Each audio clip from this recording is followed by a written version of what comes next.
পানিহাটির গান্ধী আশ্রম, এই গান্ধী আশ্রমে সংস্কার করে রক্ষণাবেক্ষণ করার দায়িত্ব কার? কেন্দ্র সরকার। কিন্তু একবার দেখুন তো কি অবস্থা, কোথায় রক্ষণাবেক্ষণ? কোনো রক্ষণাবেক্ষণই হয়নি। কিন্তু হ্যাঁ, এবার রক্ষণাবেক্ষণ হবে, এবং এই রক্ষণাবেক্ষণ হবে রাজ্য সরকারের উদ্যোগে। কিভাবে কাজ হবে জানার আগে জানা জরুরি কি অবস্থায় পড়ে রয়েছে তা। আমার সঙ্গে রয়েছেন প্রতিনিধি সুবীর সরাসরি পানিহাটি থেকে। সুবীর, কি অবস্থায় পড়ে রয়েছে এই আশ্রম? দেখো, ভগ্নদশা অবস্থায় পড়ে রয়েছে এই পানিহাটি সোদপুরের গান্ধী আশ্রম। বহু স্মৃতি বিজড়িত মহাত্মা গান্ধীর তথ্য এখানে রয়েছে, এবং সেই জায়গা থেকে তোমাকে জানিয়ে রাখি, হেরিটেজ কমিশন স্বীকৃতি দিয়েছে, কিন্তু তারপরেও কিন্তু কোনো রকম কোনো অর্থ বরাদ্দ করা হয়নি।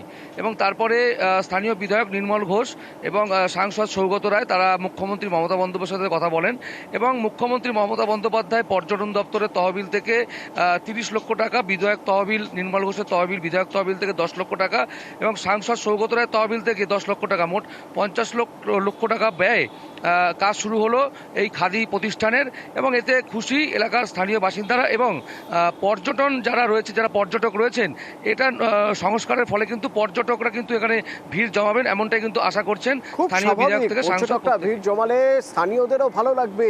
প্রথমত তারা অর্থনৈতিকভাবে সুবিধা পাবেন, দ্বিতীয়ত তাদেরও তো ভালো লাগবে। গর্বের একটা জায়গা, সেই জায়গা দেখতে দূর দূরান্ত থেকে মানুষ আসছেন, কিন্তু মানুষ এখন আসছেন না। তার কারণ ওই যে আমার প্রতিনিধি বললেন, ভেঙে চুরে একসা, একেবারে ভগ্নদশা।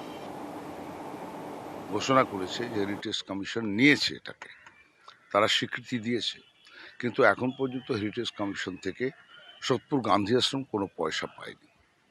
আমরা কৃতজ্ঞ, বর্তমান মুখ্যমন্ত্রী মমতা ব্যানার্জি ট্যুরিজম ডিপার্টমেন্টের মাধ্যমে 30 লক্ষ টাকা দিয়েছেন। আমরা, আমার এমপি প্রফেসর সৌগত রায় 10 লক্ষ টাকা, আমি এমএলএ কোটার থেকে 10 লক্ষ টাকা, এই 50 লক্ষ টাকার কাজ এখানে এখন কাজ শুরু হচ্ছে। আমরা আশা করছি আগামীতে হেরিটেজ কমিশন আমার এখানে প্রয়োজনীয় যে টাকা, সেই টাকা দেবে।